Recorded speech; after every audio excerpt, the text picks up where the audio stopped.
Bonsoir à tous et bienvenue pour la 10e émission de l'Infotech. Nous sommes toujours en compagnie de Thomas. Bonsoir à tous. Alors, aujourd'hui, petite émission, mais avec des choses très intéressantes. On commencera par parler de la 5G en France, qui est probablement repoussée. On poursuivra ensuite sur les RTX Super qui arriveront sur les ordinateurs portables, puis plus d'informations sur la 2080 Ti Super dont on a parlé la semaine dernière. Ensuite, en 2020, qu'est-ce qui va se passer sur le marché des cartes graphiques? Qu'est-ce qu'on attend? À quoi doit-on s'attendre? On en reparlera également. On a des dates pour la nouvelle génération d'NVIDIA, du moins des dates éventuelles, mais probables, fort probables. NVIDIA qui est d'ailleurs en forme financièrement parlant, on en reparlera également. Un Ryzen 3500, étonnant, mais apparemment ça va sortir. AMD qui a sorti une très grosse carte graphique, vraiment très puissante. Et puis ensuite, tout autre sujet, on sortira un petit peu de hardware classique pour parler des disques durs qui souffrent des SSD. Les ventes des disques durs, en tout cas, souffrent de celles des SSD. Ensuite, le premier clavier avec la nouvelle norme AZERTY qui est sortie chez LDLC. Alors pour ceux qui ne savent pas ce que c'est, on en reparlera de cette nouvelle norme. Et puis enfin, l'IPv6 qui met du temps à se déployer. Et enfin, on aura un petit volet sur les consoles et le cloud avec Google Stadia qui est sorti. Qu'est-ce que ça vaut au final? Et puis Sony qui utiliserait des cartouches sur sa PS5. Étonnant, étrange, doit-on dire, mais c'est ce qui se passerait. Mais du coup, je vais laisser la parole à Thomas pour parler un petit peu de la 5G en France. Alors oui, donc la 5G qui est déjà en début de déploiement dans plusieurs pays dans le monde, notamment en Corée, aux États-Unis et d'autres. Il faut savoir que, il devait y avoir, début janvier, une commission d'attribution des fréquences 5G, donc qui permettait aux opérateurs d'acheter des fréquences pour pouvoir, les occuper pour diffuser le réseau 5G. Il faut savoir que, cette conférence, on l'a appris très récemment, elle sera décalée en mars. Donc, un peu plus de 2 mois de retard, ce qui entraînerait du coup un retard de commercialisation de la 5G parce que forcément, qui dit attribution des bandes plus tardive, dit, mise en place des infrastructures réseau, configuration des infrastructures réseau plus tardive. Donc, voilà, ça va être un peu la galère. Déjà que, on est un peu en retard en France par rapport à d'autres pays. Après, on pourrait, en parler, longuement parce que on est en retard, oui, mais par rapport à la conception de notre réseau, c'est un peu pour le mieux parce que ça va nous éviter des catastrophes heu, d'avoir du retard. C'est quand même gênant, je suis d'accord. Sinon, dans l'article qu'on vous présente, il y a aussi un petit volet sur, l'affaire Huawei qui fait un peu peur parce que faut savoir qu'en Europe, les matériaux réseau les équipements réseau les plus utilisés sont des équipements, Huawei. Et avec, le Huawei Gate, il y a des petites craintes, sur l'utilisation du matériel. Est-ce que ou non, les opérateurs auront le droit d'utiliser et de fournir du matériel Huawei, sachant que potentiellement ça pourrait être interdit? Donc, alors là, je vais donner mon point de vue. Moi, je pense qu'il faut pas forcément interdire Huawei, mais je comprends quand même les craintes que ça peut amener. Donc voilà, Jérémy, c'était un petit commentaire à nous faire là-dessus. Alors, personnellement, que la 5G soit en retard, ça changera rien au fait que de toute façon ça va mettre énormément de temps à se déployer dans tous les cas. On l'a vu avec la 4G qui est pas encore vraiment omniprésente. Alors oui, elle est de plus en plus là, mais le temps qu'il a fallu entre les premières antennes et que ça soit assez général, ça a été assez long. Et surtout si on prend certains opérateurs où là vraiment, genre par exemple Free est très loin d'avoir de la 4G partout. Après, c'est un autre sujet, les opérateurs. Au-delà de ça, pour l'histoire de Huawei, moi pareil, je comprends le fait que les gens en aient peur. Après, est-ce que on a vraiment le choix de, enfin, est-ce qu'on a d'autres possibilités que de s'équiper chez eux? De ce que j'ai compris, ce serait très compliqué de ne pas aller chez eux puisque ça retarderait de plusieurs années. Alors, je sais pas qui y a exactement dans le marché en l'occurrence des antennes, enfin des équipements réseau pour ça, mais apparemment Huawei est quand même un très gros acteur et se séparer d'eux, ça ferait très mal en fait. Je pense que même, je sais qu'on a déjà des antennes, enfin je crois qu'il y a beaucoup d'antennes qui sont déjà chez eux, et ouais, il y a quand même beaucoup avancé sur la 5G. Donc ouais, je sais pas, est-ce que tu connaîtrais d'autres acteurs de ce marché-là? Pour être franc, je connais pas trop les marques qui sont utilisées aux États-Unis, par exemple, mais ce qu'on peut noter, c'est que, en tout cas, notamment en Chine, qui est l'un des plus gros réseaux au monde, forcément, c'est du full Huawei. En Europe, ça fait, au moins une dizaine d'années qu'on a des partenariats avec Huawei, donc de plus en plus, on utilise, leur matériel, pas de façon exclusive, mais plus le temps passe et plus c'est eux qui sont privilégiés parce que ils ont une très, très bonne qualité à un prix, relativement bas par rapport à des équivalents chez la concurrence. Après, voilà, on est sur du matériel de pro, c'est difficile pour nous de juger, Oui, on n'est pas pas, dedans, ouais. je peux pas être plus précis que ça, je connais pas les références des produits exactement, enfin, voilà quoi. Donc je sais pas, Après, le truc, c'est que, après, oui, Huawei a un peu. Il y a toujours cette histoire d'espionnage, etc. Bon, bah, de toute façon, honnêtement, je pense que même si c'était pas Huawei, il y aurait forcément un moment ou un autre un bah, c'est problème. le fait que ça soit chinois aussi, tu sais, ça Ouais, guéguerre. Puis même, bah Huawei, il y a eu quelques soucis, mais globalement, tout le monde en a en soi. Bon, à part si on avait des équipements Apple, mais bon, je vous parle pas des prix des trucs à ce moment-là, enfin bref. Mais ce que je veux dire, c'est par là, c'est qu'il y a aussi le fait que, actuellement, c'est surtout Orange et SFR qui s'équipent chez eux. Alors, Free, je sais pas chez qui ils s'équipent, parce que oui, Free loue les trucs de Orange, mais ils ont leurs propres antennes, je sais pas chez Non, c'est qui... fini ça, c'est presque terminé, Ouais, je sais pas en tout cas chez qui ils le s'équipent, le et le mariage Bouygues est de Free et pareil. d'Orange. Oui, je sais pas non plus. Alors, c'est toujours un peu le cas, hein. Par exemple, s'il y a une panne Free, on est. Enfin, personnellement, je suis chez Free. Et quand on switch chez Orange, quand il y a une panne ou un truc comme ça, et on le sent. Genre, les débits, on prend cher. Oui, Donc, mais il y a aussi des mécanismes de secours chez les autres opérateurs et oui, le partenariat Orange n'est pas encore, totalement terminé. Je crois que c'est en 2020 que sera totalement terminé. Le délire, c'est que, ils ont fortement réduit les débits quand on switch sur le réseau Orange. bah, c'est normal, Parce que c'est pas eux. au final, il est valable que dans les quelques zones blanches qui restent chez Free, le partenariat.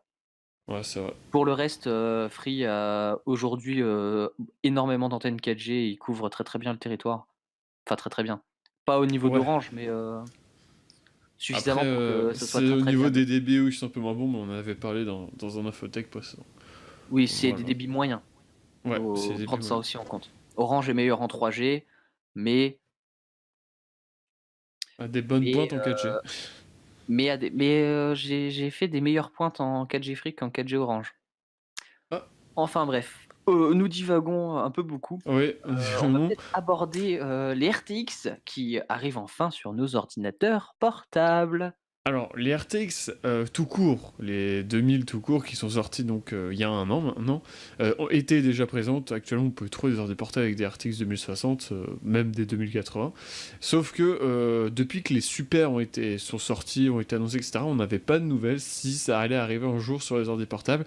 Et il se trouve que oui. Donc, vous auriez en fait de la 1650 super à la 2080 super. La 2080 Ti Super n'étant pas encore sortie officiellement confirmée, elle n'est pas du tout dans le lot. Mais en gros, on aurait la 2060 Super, 2070 Super, 2080 Super et la 1650 Super. Pas de 1660 Super, on n'a pas eu trop d'infos. Alors, ils en parlent pas dans la news, enfin ils en parlent vite fait. Mais voilà, est-ce qu'on aura une 1160 Ti Super? Pareil, on ne sait pas, est-ce qu'elle sera sortie? Dans tous les cas, les Super arrivent en version mobile, c'est bien parce que le Super apporte quand même une bonne upgrade par rapport à la version classique.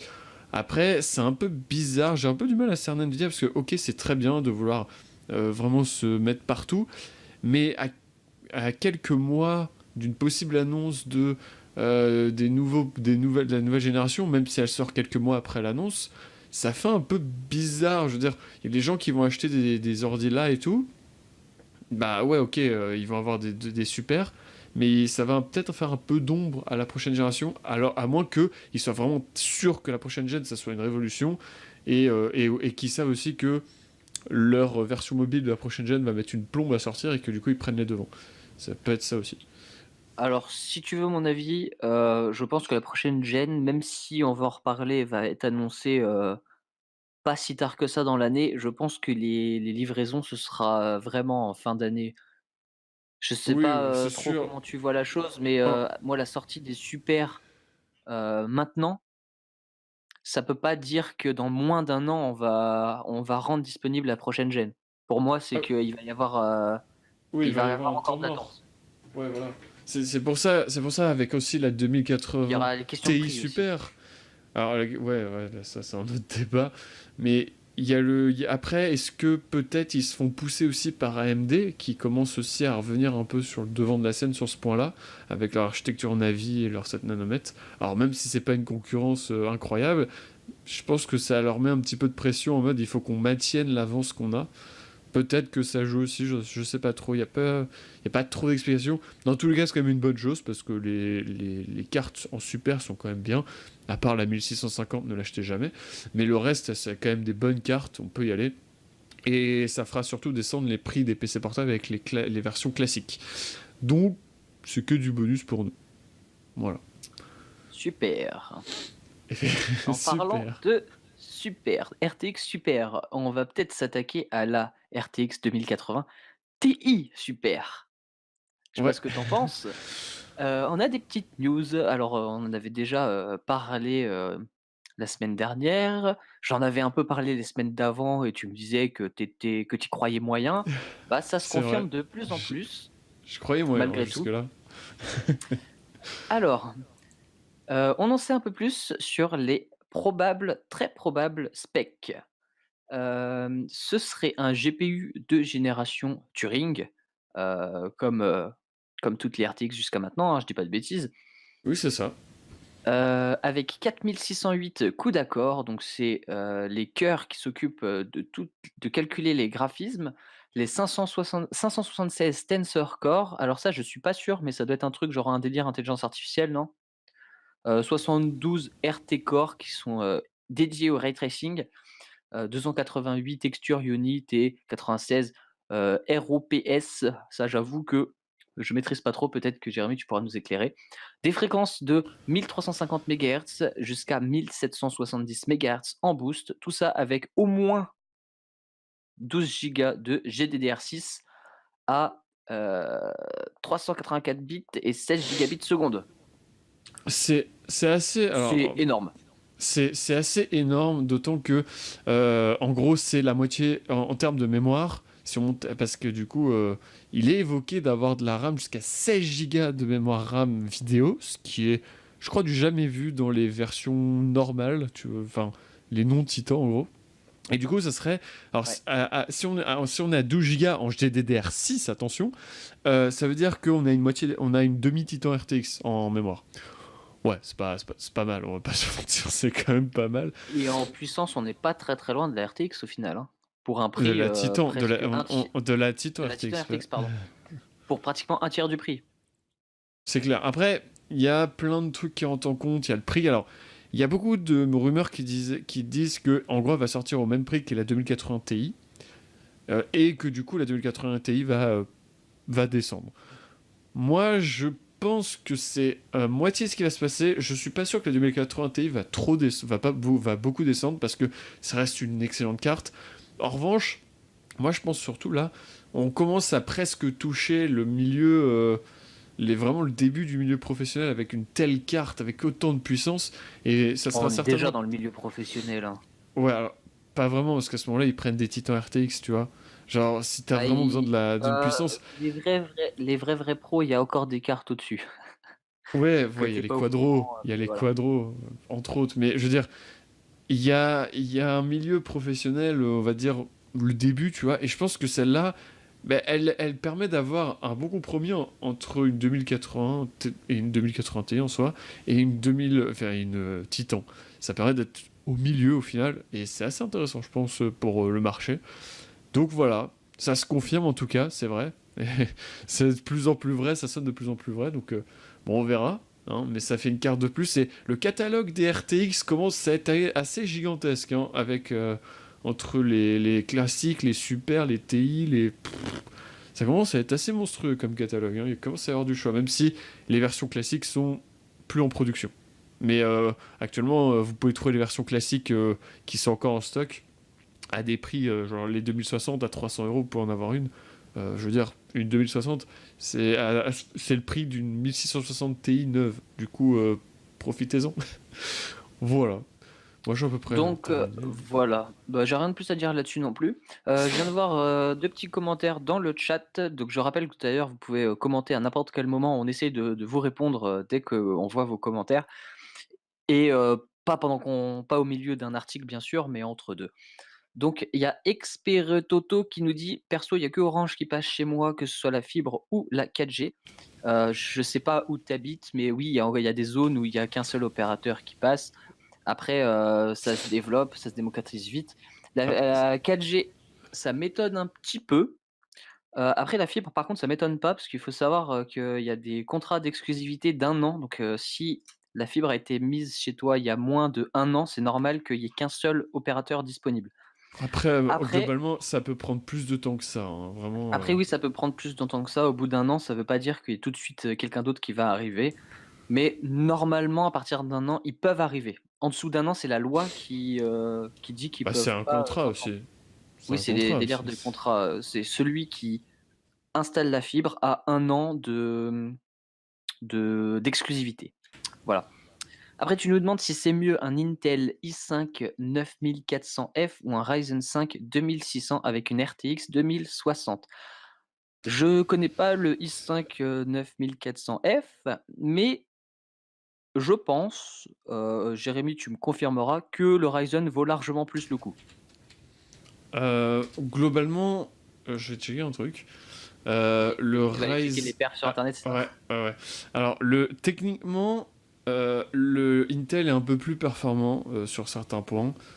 Mais il faut savoir que c'est un seeker 6 threads. Le 2600 est un seeker 12 threads. Ça dépend de ton utilisation au final. Personnellement, étant quelqu'un qui fait du montage, qui fait du stream, je suis quelqu'un qui fait beaucoup de trucs, de logiciels lourds, de logiciels de création, etc. Je fais pas que du jeu, loin de là. Un, un seeker 12 threads était indispensable parce que, mine de rien, doubler le nombre de threads, c'est vachement bien. Après, pour le coup, si tu fais vraiment que du jeu, Seeker, Citrate, ça peut le faire, honnêtement. Faut voir la différence de prix. Honnêtement, là, de ce que je vois, il y a genre 5-10% d'écart de perf. Si t'as 100 euros d'écart, autant que tu prennes. Je parle bien d'écart, vraiment. Si le 2600, il doit valoir quoi, 150 euros. Je sais plus, tu regardes en ce moment, toi. 130, on peut l'avoir à 130. 130, 140 euros, allez. Si, il faut pas que le i5 excède 200, ouais, même 200 euros déjà, ça commence à faire un bel écart. 220, c'est vraiment le dernier prix. Si le i5 est plus cher que ça, c'est même pas la peine. Autant que tu prennes le 2600, surtout qu'ils sont. Et si t'attends le Black Friday, je suis sûr qu'ils vont être encore plus bradés parce qu'ils sont plus en production, c'est des restes, parce qu'il y a les 3600 qu'il y a maintenant. Et genre, c'est des super processeurs pour leur prix, il y a rien à dire, et c'est des seekers 12 threads. Là, c'est à toi de voir. C'est selon tes Les utilisations. Ryzen, ouais, ouais, c'est une question de cœur, globalement. Ouais. Le i5 est légèrement plus puissant, un peu moins multitâche, un peu plus cher. Après, dans ces gammes-là, je sais pas, trop. Je pense que le fait que le Ryzen 5, 2600 soit moins cher, peut être, Compense. Je pense que ça compense. Et puis compense surtout, la légère différence de puissance. Parce que globalement, heu, avec une 2060, clairement déjà, tu seras pas bridé GPU par rapport au Proco, et tu seras pas bridé Proco non plus. En fait, tu as même un bon équilibre, je trouve. Donc, c'est à toi de voir, mais globalement, tu déjà une centaine de FPS dans tous les jeux, hein. Donc, voilà. le J'espère que c'est 9400F assez clair. est pas vendu très cher. Honnêtement, sur Amazon, il est à 160 euros, tu vois. Euh, ouais, là pour le coup, je peux pas te dire, ça dépendra de ton utilisation. Si tu fais du montage, un peu de record, un peu de tout ça à côté, ouais, là pour le coup, en vrai, un 2600 pourrait être très bien. Mais si tu comptes vraiment faire occasionnellement ce genre de choses et que tu joues vraiment beaucoup et que t'as pas besoin de plus que ça de trade, clairement le i5 9400, surtout vu l'écart de prix qui est très restreint, peut carrément aller. Et puis oui, la RTX 2060, bon, elle est très bien et surtout tu l'auras pas très cher. Et vraiment, le Black Friday, je pense que c'est très intéressant de voir les prix de ce genre de cartes. Voilà. Ouais, je Voilà, pense que. j'espère qu'on aura répondu à ta question. Jérémy, je vais te laisser passer à l'article suivant. Oui, on va parler un petit peu. Bah, qu'est-ce qu'il faut, à quoi doit-on nous attendre pour la suite des cartes, tout simplement. Donc, il y a le CES qui arrive finalement dans 2 mois, même moins. Je crois que c'est début janvier, début ou mi-janvier. Enfin, en tout cas, c'est en janvier, donc c'est dans très peu de temps au final. Et du coup, ce qu'il faut savoir, c'est que en 2020, ça va être l'année des cartes graphiques. Pourquoi Il faut savoir déjà qu'on va avoir la nouvelle génération d'NVIDIA, on en reparlera après. Et on aura également Navi, donc le truc d'AMD, l'architecture d'AMD, qui va être déployée. Parce qu'actuellement, on a très peu de choses en Navi. Et il y a d'autres choses qui vont arriver, mais on en reparlera plus tard dans cette émission. Et si vous voulez, ce qui est intéressant, c'est que AMD a clairement vocation à essayer de venir titiller Nvidia, surtout sur le marché haut de gamme, où AMD est carrément absent. Il y a vraiment très peu de concurrence là-dessus. AMD quand même largement en dessous. Toutefois, ça commence de moins en moins à être le cas. On en reparlera encore une fois après. Mais Navi serait plus fin du coup. Et il y a des gros trucs. Et AMD devrait annoncer probablement au CES un très gros Navi. Donc en gros, une très grosse carte graphique sous Navi qui serait capable de venir concurrencer la 2080 Super. Ou alors la 2080 Ti tout court. Donc si AMD arrive à vraiment concurrencer cette carte tout en exerçant un prix très intéressant, Nvidia va devoir se bouger, même si on sait qu'Nvidia a un petit peu d'avance, voire beaucoup. Mais ça obligerait Nvidia à, on va dire, jauger un peu les prix de sa future génération, et je pense que c'est pas forcément une mauvaise chose. Et puis, Nvidia, c'est pas Intel, donc on sait que eux, ils vont essayer de continuer à avancer du coup un peu plus vite pour essayer de redistancer. Voilà, je sais pas ce que t'en penses, mais cette comparaison avec Intel me fait rire, parce que c'est vrai qu'Nvidia, je pense qu'ils vont pas se laisser faire contrairement à Intel. Non, non, Nvidia ne se laissera pas faire de toute façon, ils ont la puissance de riposter parce qu'ils sont encore leaders du marché. Le truc, c'est que Intel aujourd'hui n'est plus réellement le leader du marché, côté CPU. Côté GPU, en fait, c'est là où j'ai toujours pas réellement, arrêté mon avis, sur ce duel de AMD, Nvidia. Parce que, Nvidia est en avance technologiquement parlant et surtout, logiciellement parlant, enfin, Ouais, il y a beaucoup ils ont plus d'intégration clairement ils ont d'Nvidia. ils ont clairement un avantage énorme.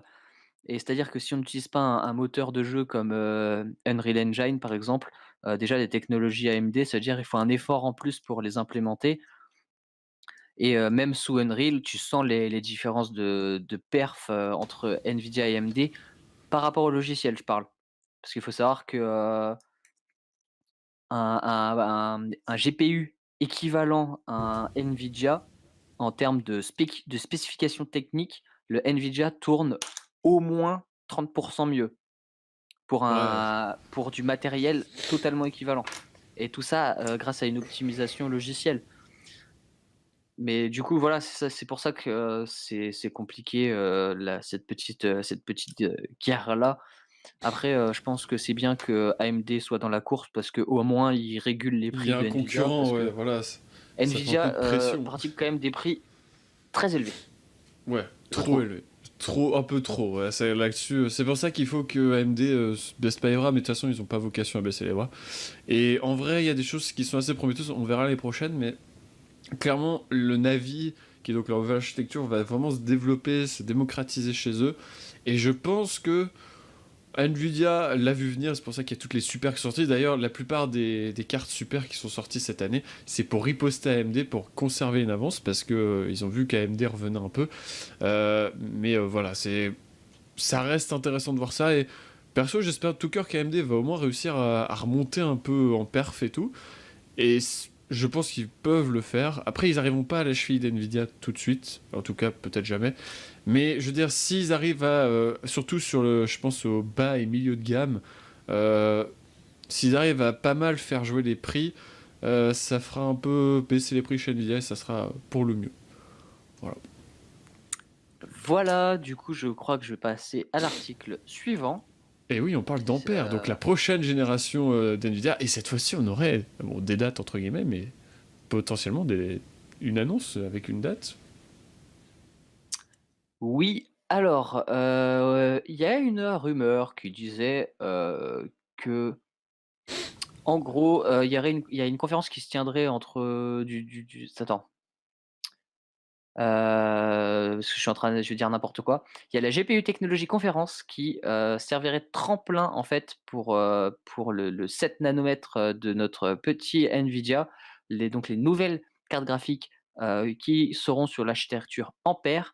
Donc ça se tiendra du 22 au 26 mars 2020, cette petite conférence et ça pourrait être, le moment parfait pour l'annonce de nos petites cartes, nos petites cartes Ampère. Après, je vais redonner un peu mon avis personnel.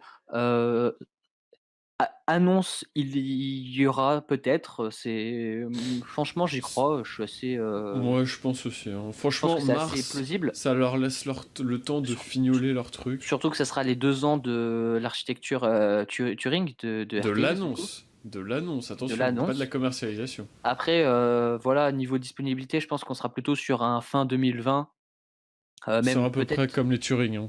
même peut-être début 2021 pour les modèles, un peu moins chers. Donc voilà, franchement, je pense qu'on a encore un peu le temps.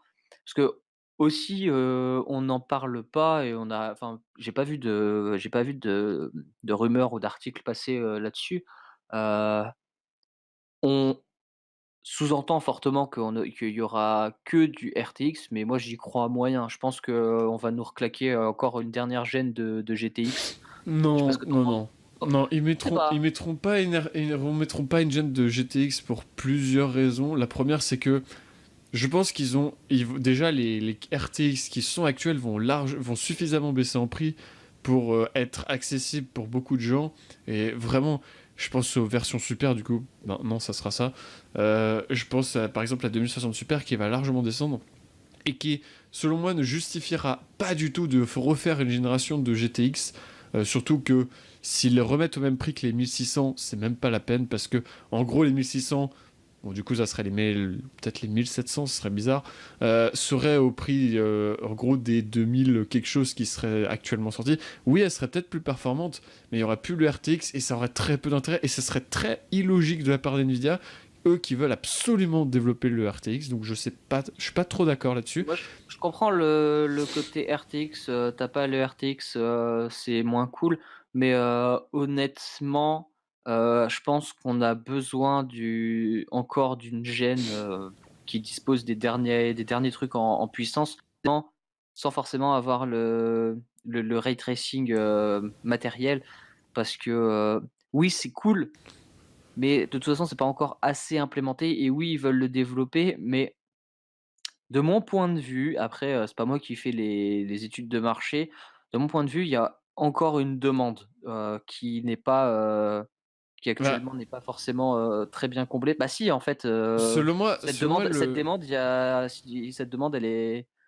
elle est fournie par AMD, mais sans l'optimisation des logiciels de Nvidia, quoi. Mais bon, voilà. mais Je me suis justement, un peu embrouillé dans ouais. la fin de mes explications, mais bon, Il y a le fait vous qu'AMD comprenez peut-être l'idée. va arriver avec son ray tracing à eux aussi, il faut pas l'oublier, fin d'année prochaine, en gros quand la nouvelle gêne d'NVIDIA va sortir clairement. Et je pense aussi au fait que euh, au pire, ils vont peut-être nous faire une 2600, les générations 2600, ils ont bien fait une 1600 ou quelque chose. Et à ce moment-là, ils feraient sur l'ancienne architecture. C'est-à-dire que on aurait des RTX 2650, 60, etc. sur l'architecture Turing. Mais du coup, un peu revisité. Alors, en gros, ce sera les versions super. En gros, ce sera les versions au-dessus. Mais en gardant l'ancienne finesse de gravure. Et du coup, ça amortirait les prix. Et pour moi, il y a vraiment très peu de justification, même s'il y a encore de la demande sur les GTX. Pour moi, on va arriver, oui, peut-être à des RTX plus bas de gamme, entre guillemets, ou alors qui reprendront les traits de l'ancienne génération un peu améliorés. Mais pour moi, il n'y aura plus de GTX. Enfin, c'est ma conviction personnelle. Mais ouais. Enfin voilà, on n'est pas tout à fait Ouais. d'accord. Mais bon. Ah oui, et Du aussi, coup, petit aparté, juste, ah, il faut savoir aussi qu'NVIDIA, il y a déjà des fuites sur la génération qui suivrait Ampère, qui sortirait donc 2021-22. Voilà. ouais, ils sont trop déter. Ouais, ils sont trop déter. Voilà. Bon, du coup, tu nous parlais, que Nvidia se portait bien financièrement parlant. Effectivement, alors, Nvidia, qui a tout simplement publié ses résultats, eh bien, il faut savoir que c'est plutôt bon. Alors, il y a une petite baisse quand même, si on prend la moyenne, enfin, si on prend un certain secteur, mais globalement, c'est enfin, c'est pas mal en hausse. Et surtout, on peut voir que les dépenses de recherche et développement ont augmenté ce trimestre par rapport au trimestre précédent, et que du coup, en fait, c'est pour continuer à garder la distance qu'ils ont avec AMD en avance. C'est logique, puisque encore une fois, on l'a dit tout à l'heure, mais c'est pas Intel, eux, ils veulent pas ils le voient venir, ils ont pas envie que ça leur arrive à eux aussi. Bon, c'est pas là de leur arriver, mais ils préfèrent prendre leurs précautions. Intel devra prendre de la graine, mais c'est un peu tard. Et surtout, ben, il y a des choses plutôt bonnes globalement.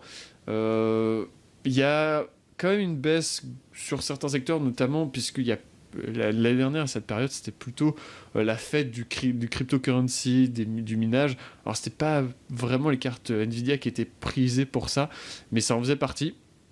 Et bah, du coup, ça a fait un petit peu descendre. Mais Nvidia a quand même dépassé ses prévisions initiales, ses prévisions trimestrielles. Elle est au-dessus des prévisions. Donc, c'est assez intéressant. Et voilà, il n'y a pas grand-chose à dire. Nvidia se porte bien. Il faut des recherches pour essayer de contrer AMD. Et voilà, moi, j'ai pas forcément grand-chose à dire. Ah oui, et la prochaine génération des cartes graphiques s'appelle Hopper. Voilà, c'était ça que je cherchais. Voilà. Et voilà, je sais pas ce que t'en penses, toi, de Nvidia qui se tient plutôt bien. Bah, c'est pas du tout étonnant, clairement, ils sont enfin, voilà, je suis plutôt pour AMD, tu vois? Mais je vois pas l'intérêt franchement, à part pour le prix, d'acheter du AMD aujourd'hui. Du coup, ça ne m'étonne pas. C'est vrai, Du totalement. coup, voilà, j'ai rien de plus à dire au final, enfin voilà, c'est de très bons résultats, C'est normal. Ah oui, et carrément normal. ils vont acheter Mellanox aussi, qui est une boîte qui fait des cartes réseau, je crois. Un truc du genre. Enfin bref, ils font des Ouais, bah, ils composants diversifient électroniques. leurs actions, classique. Ouais. Et salut Alexandre Voilà, 78 390. bonjour, bonjour. Alors Bon, du coup, tu vas peut-être pouvoir nous parler du ta petit Ryzen, qui ah, est un peu alors, étonnant.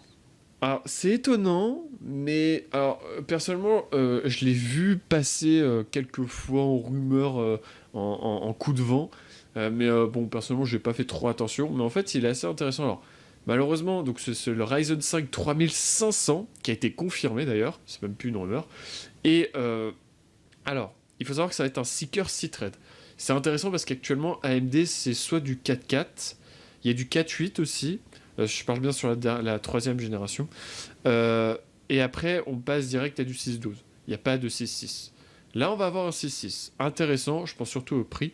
Après, il faut savoir que ce 3500 ne sera pas vendu au grand public, c'est pour les constructeurs. Donc, en gros, par exemple, HP qui fait des PC tout faits, etc. Et là où je vois le plus, c'est dans un ordi portable gaming entrée de gamme, enfin entrée de gamme, tout est relatif, mais en gros qui aurait une config full AMD parce que ça se couplerait bien avec une RX 5500 et du coup ça ferait un PC portable, même des PC fixes en soi, assez intéressant pour pas trop cher du coup, puisque bon bah à passer de Seeker de Seeker 12 threads à Seeker 6 threads, ça permet d'économiser. Bon, là on peut voir les chiffres, ça serait de l'ordre de 25 $. Sur une config générale, etc., ça peut faire descendre le prix, donc c'est assez intéressant. Après, comme je dis, il ne sera pas accessible pour nous. Toutefois, il intègre du PCI 4, ce qui est intéressant. Et puis, il sera gravé en 7 nanomètres, ce qui n'est pas le cas des versions G des processeurs de troisième génération. Voilà. Qu'est-ce que tu veux rajouter, Voilà, mon bah, cher tu Théma? tout bah, écoute, encore une fois, j'ai rien à rajouter, je trouve que c'est cool quand même qu'ils pensent, parce que clairement, ouais, je pense que ça plus du PC portable, quand je vois que dans les PC portables, même sans après lui, C'est un sans ça... partie graphique, mais Ouais, quand je c'est vois un les trucs CPU, hein, avec 100% partie CPU. graphique, les performances qu'ils offrent, je suis assez impressionné et je parle dans les PC portables, enfin même dans les PC fixes en vrai, pas pour du gaming du coup, mais pour les PC portables, on peut presque jouer avec, heu, sans partir sur des triple A bien sûr, mais c'est vraiment, C'est c'est vraiment vraiment pas mal. c'est pour ça Du que coup le ouais, couplet à une RX 5500, je pense que ça peut être vraiment bien, hein. ouais, ouais, voilà, donc on va se retrouver, avec des PC portables, je pense à part 800 ça me paraît un peu chaud, 1 000 €, pour ceux qui pensent que c'est cher, c'est pas très, très cher pour un PC Bah portable surtout qu'on a gaming. 6 cœurs.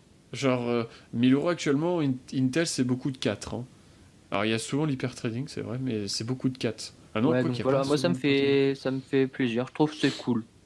Ouais, c'est Je me intéressant. sens pas spécialement visé par ce Proco, mais je trouve que c'est pas mal, c'est pas mal de le faire. Parce que ça Ouais, offre, je suis de toute d'accord façon, avec toi. faut bien concurrencer, ils concurrencent bien Intel en se mettant bien sur chaque segment du marché, enfin voilà. C'est exactement ça. Bonne stratégie au passage, mais en même temps, il y a pas. Bah, Enfin c'est là, je veux tout, dire, hein. Intel est en retard. Il y a plus de débat.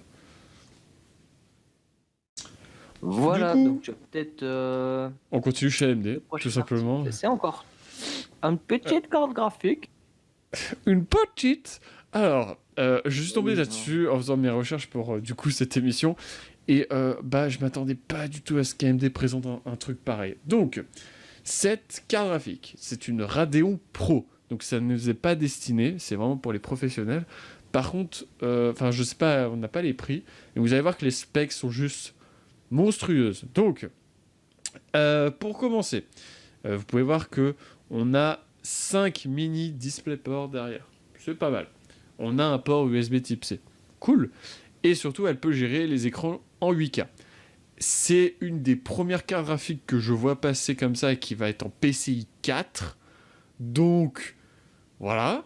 Et bon, globalement, je veux dire, ne serait-ce que le PC 4 va augmenter les perfs parce que vitesse de transmission, etc. Il y a l'architecture AMD RDNA, donc qui est leur architecture à eux.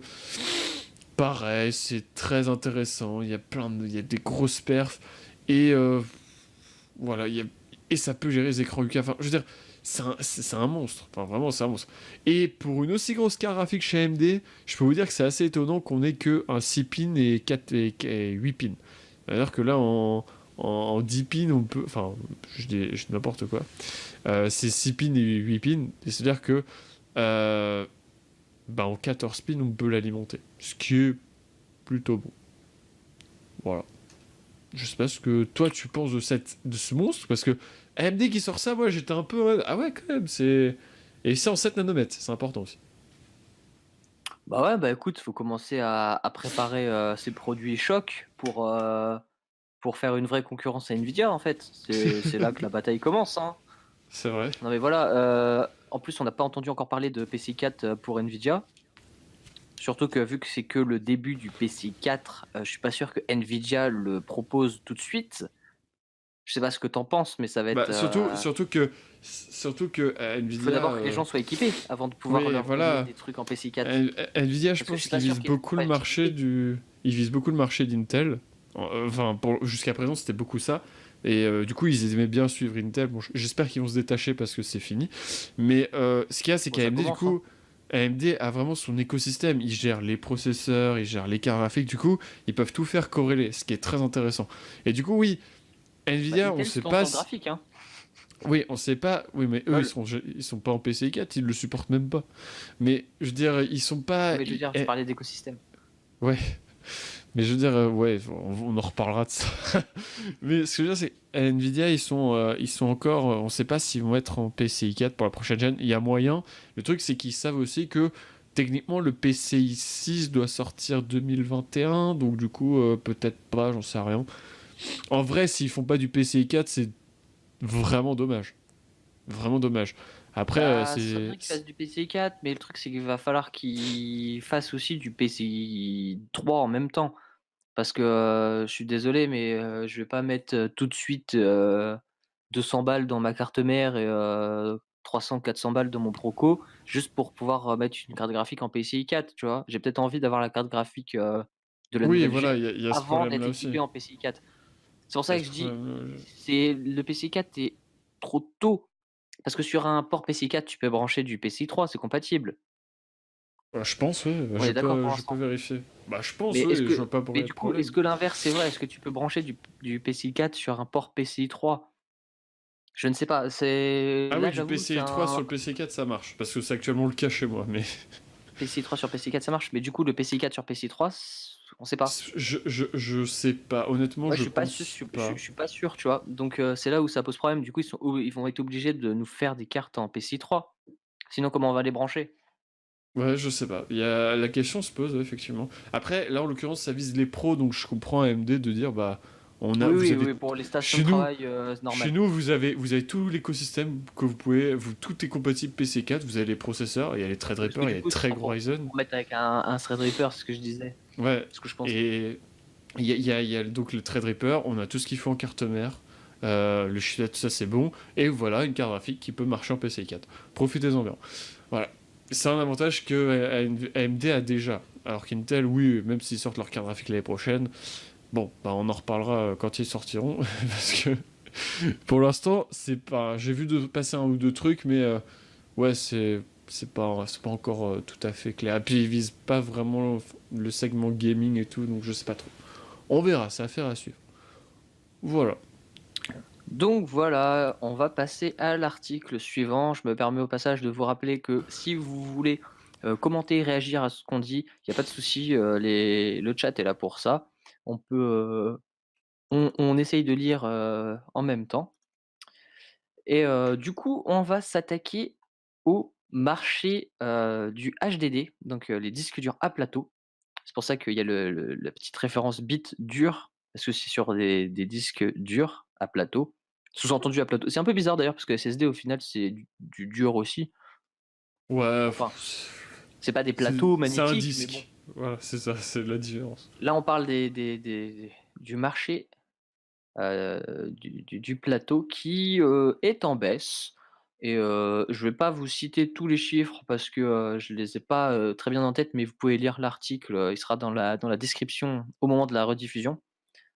Hem, mais globalement, les disques durs à plateau, ben, ils se vendent de moins en moins. Pourquoi? Parce que on en vend des plus en plus gros. Du coup, ceux qui en achetaient, parfois 2 aujourd'hui, ils en achètent plus qu'un. Hem, il y a aussi la forte augmentation, des ventes de SSD due à une forte baisse des prix. Le prix a plus que été divisé par 2 Ah ces 2 ouais, ouais, dernières années. les Donc SSD c'est fou, hein. là, ça commence les SSD, ça commence vraiment à les Bah en prix à fait chuter rapidement. on est presque, alors on n'y est pas encore, mais on est presque à des prix des DD, hein. Enfin des disques durs. Vraiment, il y a des SSD, ça s'en rapproche. Et Je serais pas d'accord parce que pour, 2 téras de HDD, tu as pas plus de 500 gigas de SSD ah pour oui, l'instant. mais je veux Oui, ça dire, se en tout cas, rapproche, mais sur voilà. tout ce qui est, en tout cas, genre les 128, les stockages plus faibles, on est vraiment, genre, aujourd'hui, vous pouvez avoir 256 Go pour 50 euros en SSD. Alors, peut-être pas 50 euros, peut-être un peu plus, mais on est Non, un peu moins, là, un peu moins. ouais, là où il y a encore un ou deux ans, on était au moins à 100 euros, donc c'était. 250 gigas en SSD, ça commence avec un disque Crucial, qui est vendu environ, 30-33 € sur Amazon. Ouais, c'est fou! Donc voilà, Genre, c'est 240 gigas pour être exact. Voilà, inimaginable il y a encore 2 ans. sachant que derrière, le premier disque dur à plateau qu'on va trouver, heu, il y aura le 500 gigas qui sera pratiquement au même prix que le 1 téra parce que il arrive un moment où c'est impossible de baisser les prix même, même à faible, capacité. Donc après le 1er 1 téra, ça va être genre, 45-50 €. Donc voilà, il y a pas un gap énorme, c'est-à-dire qu'on peut p voilà, ce que je suis en train de vous dire, c'est qu'on peut presque avoir si on s'en fout de la taille de stockage, on peut presque avoir un SSD moins cher qu'un HDD du coup. Ce qui est là est totalement ouf. Parce que pour les gens qui s'en foutent un peu d'avoir beaucoup de stockage, c'est-à-dire qu'acheter un SSD, ça coûterait moins cher si tu veux juste vraiment pas payer cher ton disque. Puis c'est mieux, SSD, hein, qu'on soit Voilà, d'accord puis c'est là-dessus. beaucoup mieux. Après celui que je vous ai cité là, ça reste du SATA et c'est pas le meilleur. Il y a un modèle Oui, juste au-dessus qui est vendu il y a les 45 € M.2. qui est, vraiment mieux et après il y a du M.2 où il faut encore un petit peu monter dans les prix, Ah, les mais M.2 c'est encore plus cher, mais ça va baisser du aussi M un jour. du M.2 à partir, de 50-60 €, quand il y a des promos, là on commence à en trouver et sachant que quand on dit M2, c'est-à-dire qu'ils sont connectés en PCI Express et que, Une bah, carte mère compatible, déjà. oui, il faut une carte mère compatible forcément, mais c'est-à-dire que là, où le SATA, on est limité à 500 ms en théorie.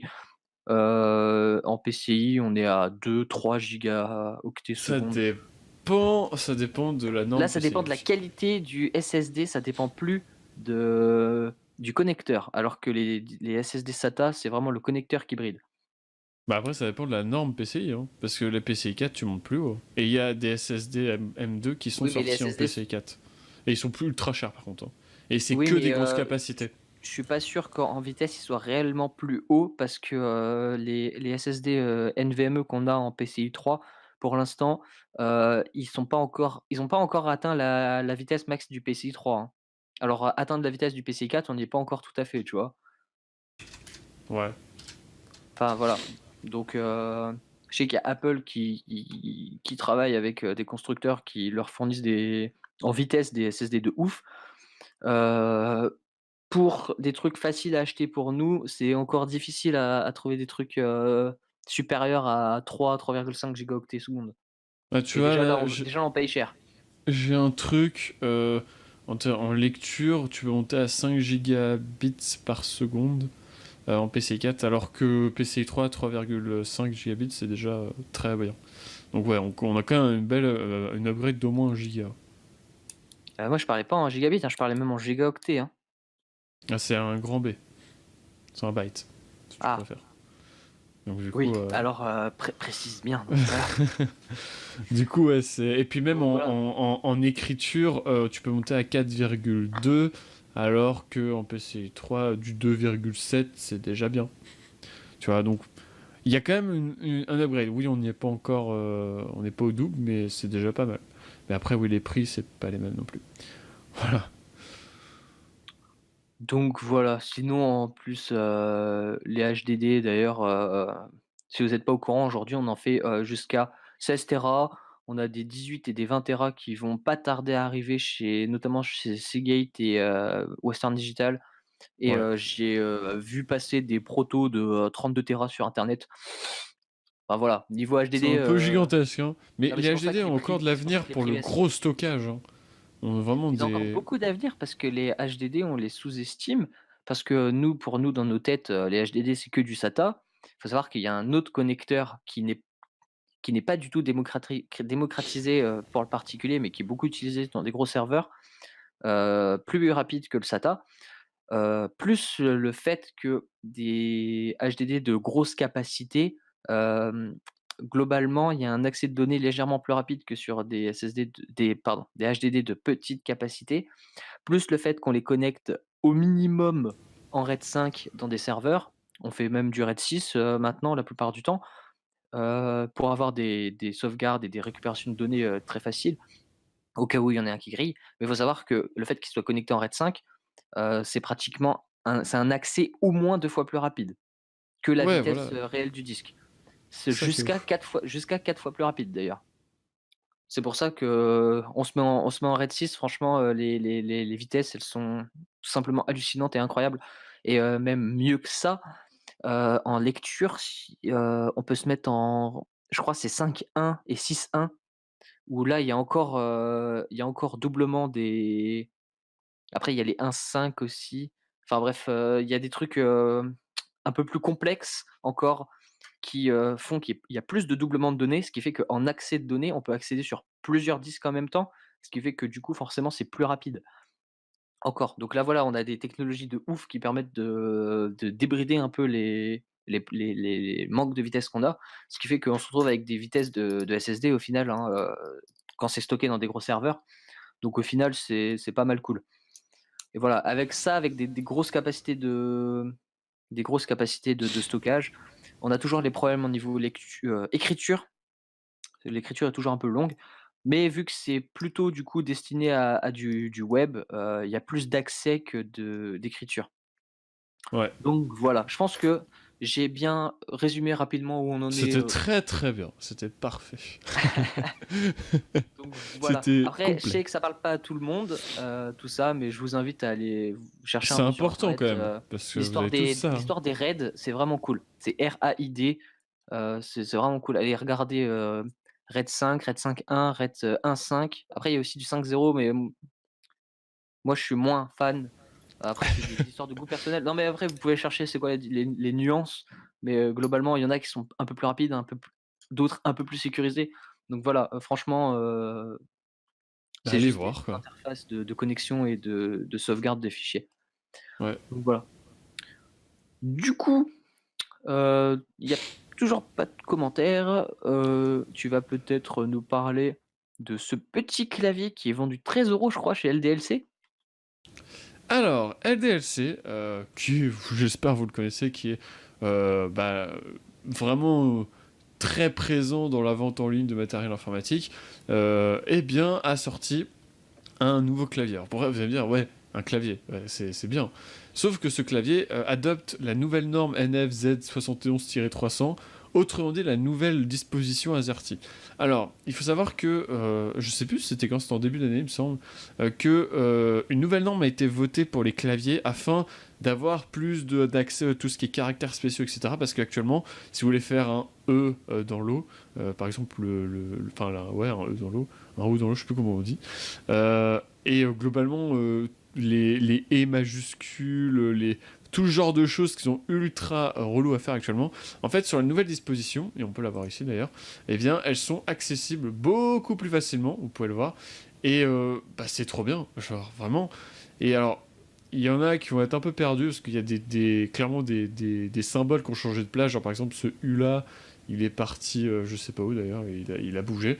Et puis on a des nouvelles choses, des 1/2, 1/4, on a beaucoup plus de trucs, on a des touches qui ont été remplacées, etc. Et du coup, les touches font beaucoup plus de choses. Enfin, il y a une touche qui fait plus de choses qu'avant. Bon, du coup, c'est un peu le bordel, je pense qu'au début, c'est un peu long à s'acclimater. Mais c'est le premier clavier qui est sorti, donc c'est intéressant. Et moi, personnellement, je suis pour ce genre de choses parce que c'est bien. On manque de ça. Alors, on en parlait avec Thomas juste avant, sur Mac, il y a déjà tout ce genre de choses, sans Ouais, ouais. la disposition spécifique. Mais sous Windows, c'est un enfer. On doit aller dans insertion, caractères spéciaux, ou même on doit taper, vous savez, si vous avez un pavé numérique, Alt et taper un code là, et puis. C'est l'enfer, c'est vraiment l'enfer. Donc c'est Ouais, cool d'avoir tout ça. le code Unicode. Ouais, donc voilà, ce qu'on en parlait un peu avant l'émission avec Jérém, c'est en fait, c'est un peu l'histoire que, sur Mac, pratiquement tous les caractères, heu, relativement fréquemment utilisés, donc largement plus que tout ce que vous voyez d'ailleurs sur le nouvel AZERTY, sont très facilement accessibles avec des combinaisons en appuyant sur Alt Shift et il y a peut-être même encore une autre combinaison que j'utilise pas forcément, qui permet d'accéder à toutes ces touches cachées. Donc c'est extrêmement pratique. Il y a des trucs, qu'on a quand même relativement souvent besoin, qui sont très difficiles à accéder sous Windows. Il faut savoir aussi qu'il y a les nouveaux tirets là, je vois, d'ailleurs je sais même pas s'il y a il y a tous les tirets maintenant sur, le clavier. Je les vois apparaître. Sur Mac, c'est très, très facile d'accéder à tous les tirets. Sous Windows, je sais même pas comment on peut faire. Ouais, c'est compliqué, on va pas se mentir, c'est Parce le qu'il faut cas. savoir qu'il y a je crois il y a 4 tirets quand même, différents, hein, peut-être même 5, hein. Donc Ouais, bah voilà, nous on en a que deux. des des touches que bon et après, on voit par exemple le S7, donc c'est une lettre, germanique qui ressemble à un B, qui est sur le S, je crois, sur la photo que tu es en train de montrer. Ouais, c'est ça, c'est ça.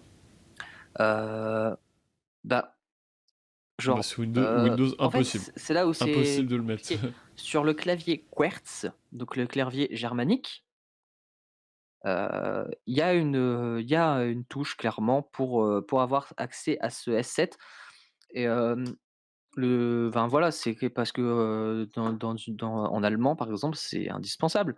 On peut le remplacer par un double S, mais pourquoi le remplacer par un double S quand on a accès à la belle touche, à ce B magnifique qui fait un son de S?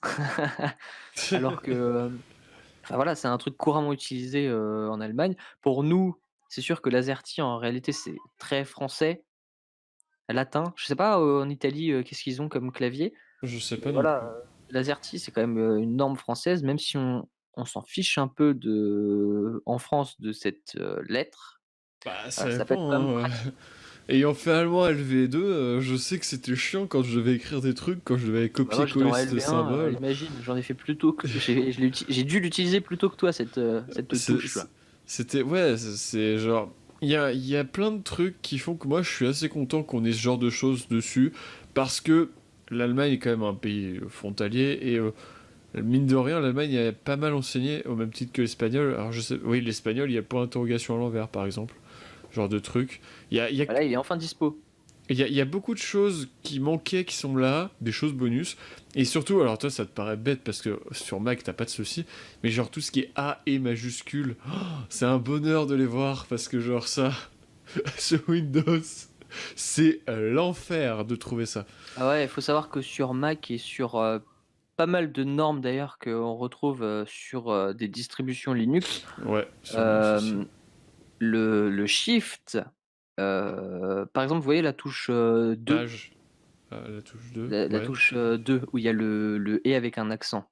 Si je fais shift 2, j'ai le 2. Si je fais verrouillage majuscule, la touche où il y a le 2, bah, ça met pas le 2, ça me met le E accent aigu en majuscule.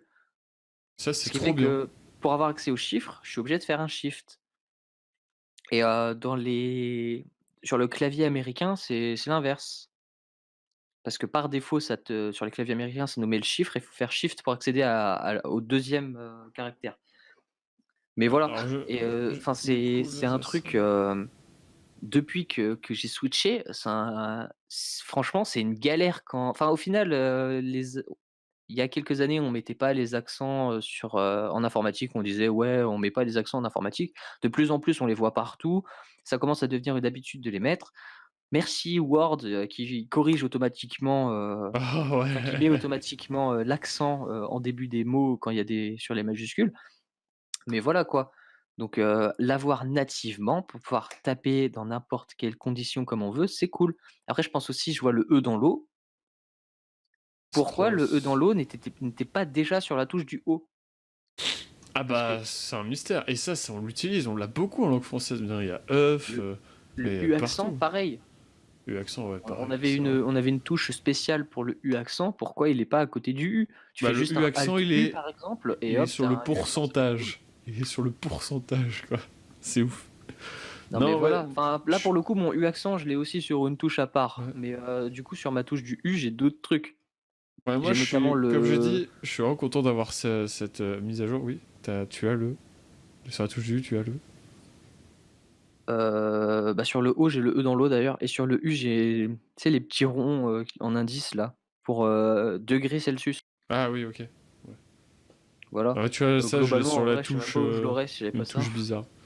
Non, clairement, c'est une très bonne chose d'avoir tout ça. Moi, je suis complètement pour. Ça va être du temps à se démocratiser, mais vivement que Du ça temps se à fasse. s'adapter aussi. Ouais, mais globalement, moi, je serais enfin, je veux dire, demain, on me propose un ordi comme ça, je le prends, je vais pas rechigner parce que c'est ce clavier-là. Au contraire, je serais content. Parce que, mine de rien, même s'il faut un petit temps de réadaptation, au final, on va gagner du Bah, temps. surtout que là, elles sont affichées pour, les besoins d'explication, mais dans la réalité, ça sera pas affiché, hein. Ouais, c'est ça aussi. Mais Va après, falloir que là, tu les apprennes un peu ouais. par cœur.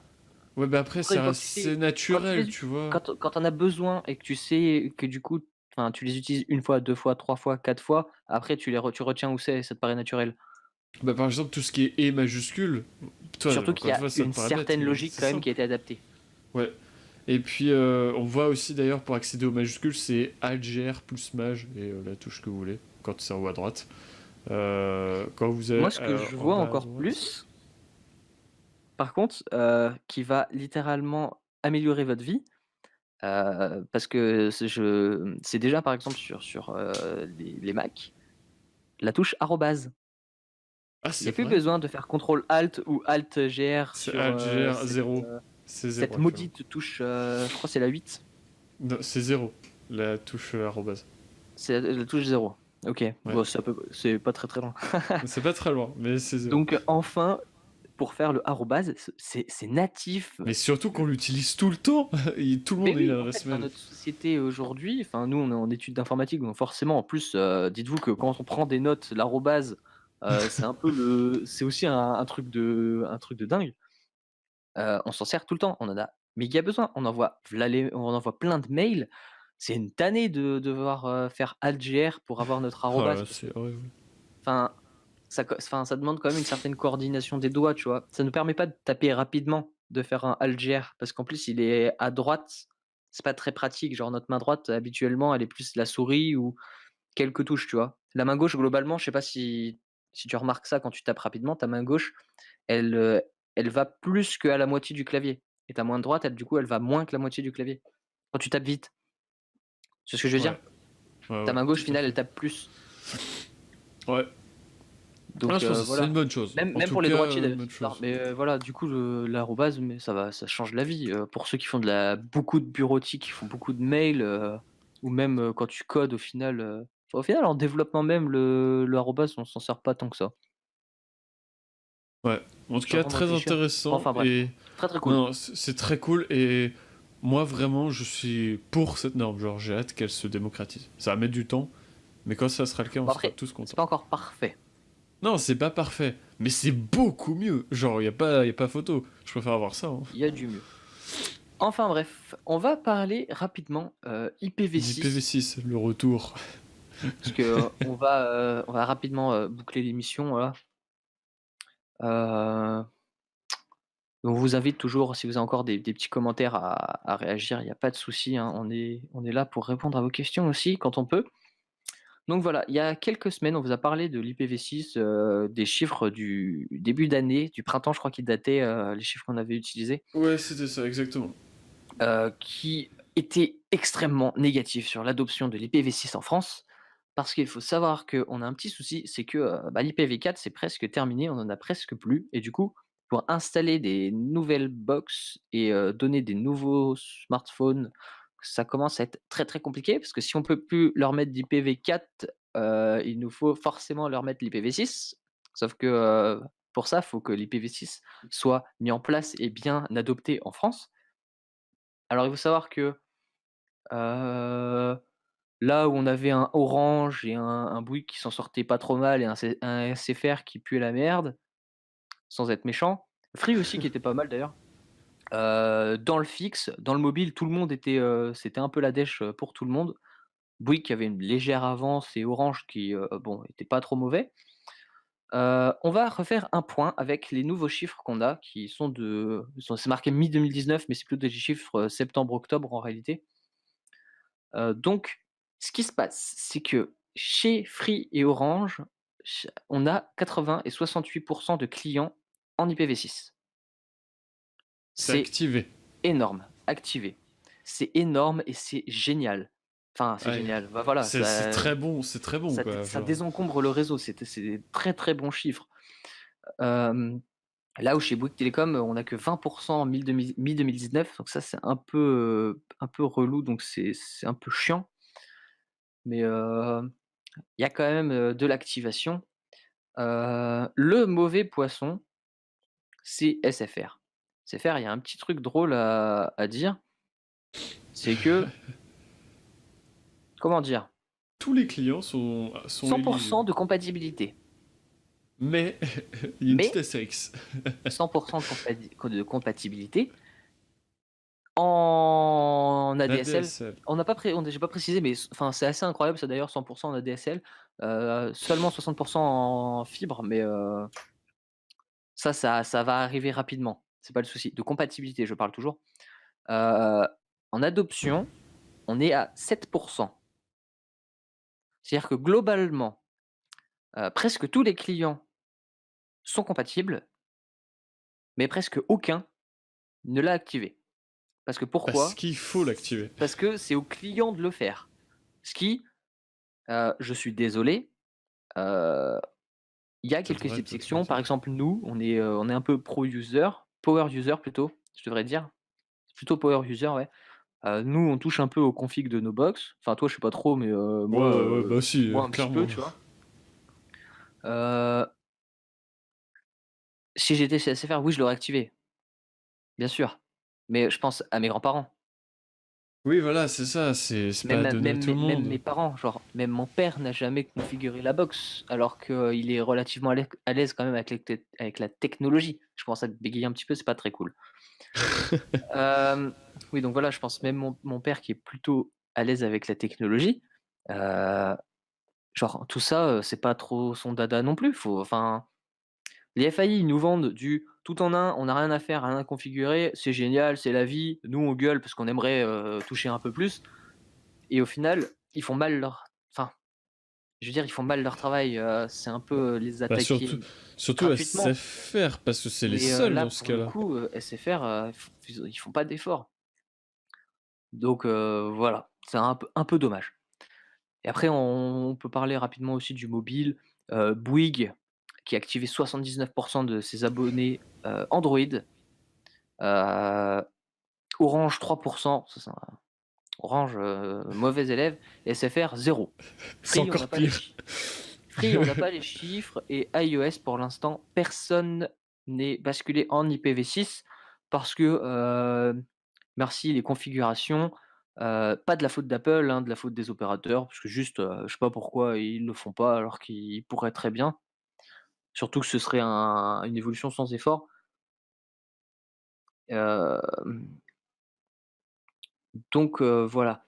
Ça, c'est les chiffres, de mi-2019, parce que du coup, j'ai un peu dit n'importe quoi. Il y avait aucun abonné iOS, en IPv6 mi-2019.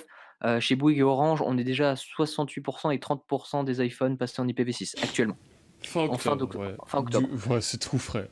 Donc Du coup, c'est pas mal. ça s'est C'est un fait, bon move. ça s'est fait 1 à 2 mois après les annonces des chiffres, mais c'est pas mal parce que, 68 chez Bouygues, c'est bien, 30 chez Orange. Moi, je pense, chez Orange, il y a quand même plus de personnes âgées que chez Bouygues, par exemple, qui ont potentiellement des iPhones un peu plus anciens, qui sont peut-être pas compatibles IPv6.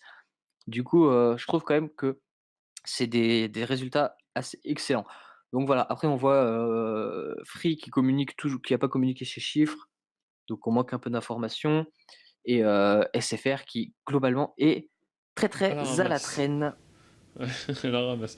Je pense que Free doit pas être à zéro. Je pense qu'ils avancent. Mais je pense qu'ils arrivent pas à le mesurer ou bien. Ou alors, ouais, c'est peut-être vraiment mauvais, j'en sais rien. J'ai du mal à Bah, savoir je sais pas, mais Free, ça me paraît très bizarre qu'ils fassent pas d'efforts en mobile, sachant qu'ils en font énormément en en fixe, mais fixe, bon, ouais. Affaire à voilà. suivre. Mais en tout cas, c'est important parce qu'on rappelle que l'épuisement des adresses IPv4, c'est le 5 décembre. Donc, bah voilà. C'est- Voilà. Bon après c'est épuisement, c'est pas 100 vrai, il y a des petites nuances, mais globalement, voilà, À c'est partir de là, ça là ça commencera à être commence compliqué. là ça commence bah, c'est déjà, très compliqué actuellement, et à partir de là, cela le sera, Encore plus. on approchera l'impossibilité de continuer avec la direction qu'on a pris, si on Ouais. se dépêche pas de migrer les infrastructures. Alors justement, on parlait de réseau. Eh bien, on va parler de Stadia, qui est disponible depuis hier. Hier, Et alors, Stadia donc il y a eu plusieurs tests qui sont sortis. Et je te laisse faire un petit peu le résumé de tout ça. donc oui, est-ce que, faut vraiment qu'on vous présente Stadia? C'est, cette petite, phrase, pas tout à fait écrite de la même façon au début de l'article. Je vous pose aussi également la question, est-ce qu'on a besoin vraiment de vous le présenter? Un service de cloud gaming, donc, de pouvoir jouer depuis n'importe quel périphérique à des jeux sur un PC qui globalement se pourrait trouver n'importe où dans le monde, dans des gros data centers. Donc voilà, le fait qu'il y a pas du coup de câble, enfin c'est assez cool. On peut tout faire en Wi-Fi si on a, du bon Wi-Fi. Donc il faut savoir que les premiers qui ont Stadia ont la Founders Edition, un petit kit qu'ils ont acheté avec, la manette, de Stadia et un Chromecast Ultra, et les chargeurs et tout ce qu'il faut. Voilà. Donc il faut savoir que, heu, Du coup, Stadia est enfin disponible avec 22 jeux. On va pas vous résumer tous les jeux, vous pouvez aller chercher, un peu par vous-même. Notamment, il y a Un peu plus que prévu, hein, du coup. oui, par rapport à ce qu'on a dit la semaine dernière, parce que, bah, de toute façon, c'est je crois c'est jeudi ou vendredi où ils ont redoublé la liste avec, finalement tous les jeux qui étaient annulés, ils sont pratiquement tous revenus. Donc voilà, on sait pas pourquoi il y a eu cette annonce en 2 temps, c'est un peu bizarre parce que, ce qui s'est passé, c'est qu'il y a pas mal de gens qui, à force que, tout le monde émette des doutes sur Stadia, en mode, Google est pas prêt et à chaque fois ils se désistent, ils retournent en arrière. Bah, il y a des gens qui ont décommandé Stadia, hein. Pour l'instant, si vous voulez profiter de Stadia, on en avait parlé la semaine dernière, pour l'instant, il faut obligatoirement votre smartphone Android parce que, heu, dans dans l'application Stadia, c'est pas possible, d'acheter des jeux et de configurer Stadia. Ça passe par le Play Heu, Store. oui, il faut passer par le Play Store et quid de, les services sur iOS? Bah, pour l'instant, il y en a pas. Je vous disais il y a quelque temps que, pareil, on ne pouvait pas accéder à Stadia sur la Chromecast Ultra, sachant qu'ils en livraient une dans le pack Founders. Alors, je reviens sur, ce que j'ai dit. Du coup, c'est pas vrai. La Chromecast Ultra fournie dans le pack Founders Edition est compatible avec Stadia. Par contre, toutes les Chromecast vendues à part de ce pack ne sont pas compatibles. Dans un souci de mise à jour. Parce que les firmware sont pas tout à fait prêts et en réalité, du coup, la Chromecast Ultra qu'on vous offre dans le pack, elle est entre guillemets «en bêta», en alpha plutôt, mais voilà, c'est pas encore la version totalement définitive. C'est pour ça, Stadia est enfin commence à être disponible, mais globalement, c'est toujours pas prêt. Les premiers retours sur la manette, c'est que, c'est pas une mauvaise manette, mais c'est loin d'être une bonne manette non plus. Heu, Au prix que ça coûte, cette manette quand même, elle est commercialisée toute seule à 70 balles, 70 €, c'est cher.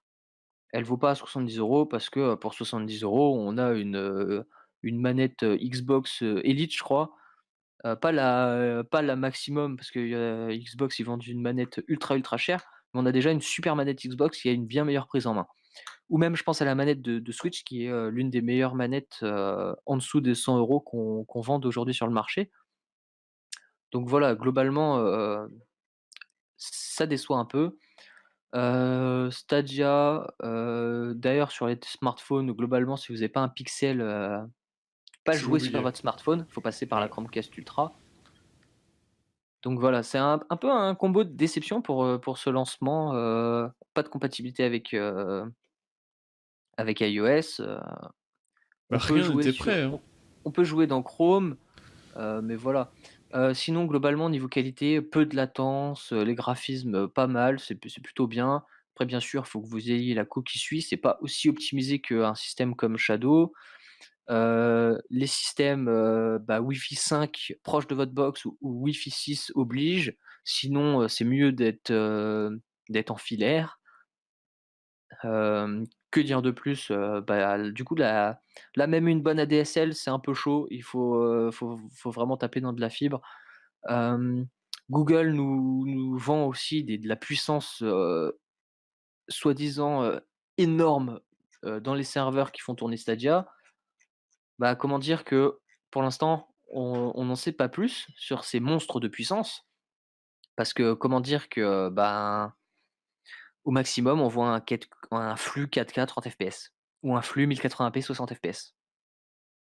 Parce que le réseau et parce qu'on peut voilà, faut limiter aussi, l'utilisation du réseau et voilà, du coup, les jeux, ils consomment pas, ce que, on nous vend comme puissance, du coup, on n'en sait rien niveau puissance de ce que ça vaut vraiment.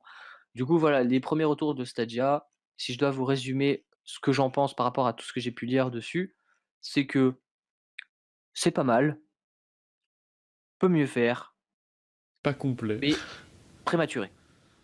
Ouais. Moi, je Genre suis un peu de le même en avis, hein. réalité, c'est que c'est bien, mais que, il va encore falloir attendre au moins 6 mois pour que l'expérience soit convenable. Sachant qu'on nous a dit que le support iOS, il est prévu pour 2020. Yes, Et on c'est n'est pas pas tout de sur suite. du début 2020, on est plutôt, d'après ce qu'on a compris, sur fin 2020. C'est-à-dire que c'est négatif, parce que c'est-à-dire qu'il faut pas pour l'instant, le seul moyen d'acheter des jeux, c'est d'avoir un smartphone Android. C'est Le chaud. gars qui a le gars qui a un iPhone, bah, soit tu achètes un smartphone Android exprès pour ça, soit tu l'as dans l'os. Parce que dans l'interface de Stadia, donc quand on démarre, le système Stadia, on n'a accès uniquement que, à l'option pour jouer. C'est tout. Donc voilà, niveau interface, rien n'est prêt, niveau firmware, rien n'est prêt. Voilà, donc c'est déception sur déception un peu pour le système, c'est pas prêt. Tout à fait. Donc voilà. Je sais pas Moi, si tu un petit truc à rajouter ou si tu passes, ouais, au dernier j'ajouterais, article? j'ajouterais avant de passer au dernier article que on ne peut pas régler les graphismes. C'est automatique. C'est pas, vous n'avez pas le droit de le faire. Genre, Google a Ouais, c'est demandé selon la aux peau. devs, Google a demandé aux devs de dégager absolument tout. Voilà, vous pouvez à peine régler éventuellement la luminosité, mais c'est déjà bien. Ne demandez pas plus. Voilà. Donc voilà. Du coup, niveau restriction, on est bien. Et du coup, oui, pour terminer, bah, on continue dans les consoles. On termine sur une console avec la PS5. Et si la PS5 de Sony exploitait les cartouches de stockage ou de jeu? Donc, ça nous rappelle, enfin, je sais pas selon votre génération, mais en tout cas personnellement et Thomas aussi, je crois, on a beaucoup joué à la Nintendo DS avec les fameuses cartouches. Et c'est le cas maintenant pour la Switch encore. Et je veux dire, c'était un truc cool, on avait notre cartouche, etc. Et il se pourrait que peut-être Sony exploite ça, mais il y a d'autres rumeurs qui sont selon moi beaucoup plus probables. Selon moi déjà parce que si on a la rétrocompatibilité avec les anciennes consoles, c'est qu'ils vont forcément avoir des CD. Donc ouais. Par contre, moi je pense qu'effectivement les cartouches de stockage seront totalement, enfin sont envisageables, dans le sens où en gros, si vous voulez rajouter du stockage, bah, vous pouvez tout simplement les insérer, on a quelques trucs. Donc ça serait du SSD, alors je rappelle maintenant Bah, de sur toute façon, on les sait next gen. que la PS5 sera full SSD, hein.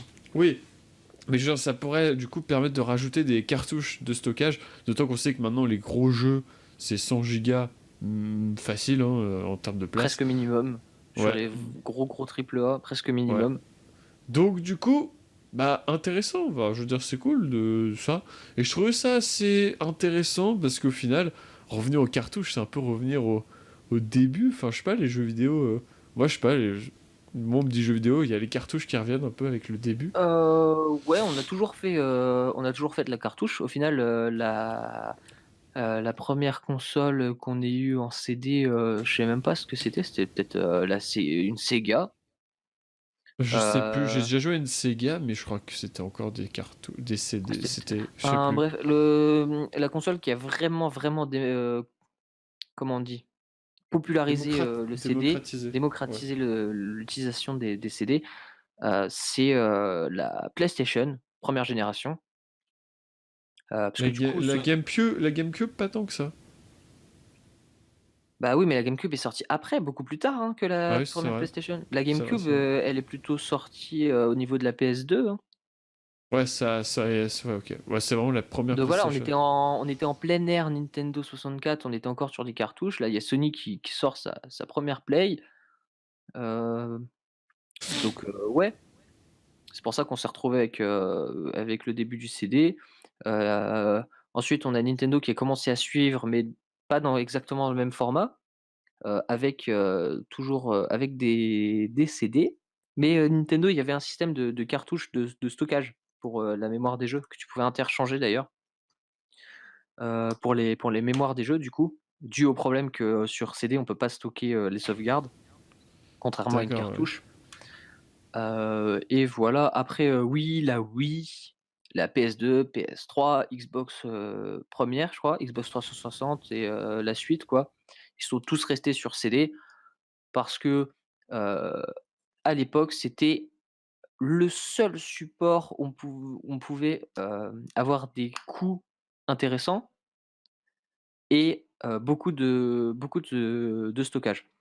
Avec la démocratisation du SSD et de la mémoire flash en général, clairement, ça enfin, je vois plus l'intérêt de rester sur, du Du CD.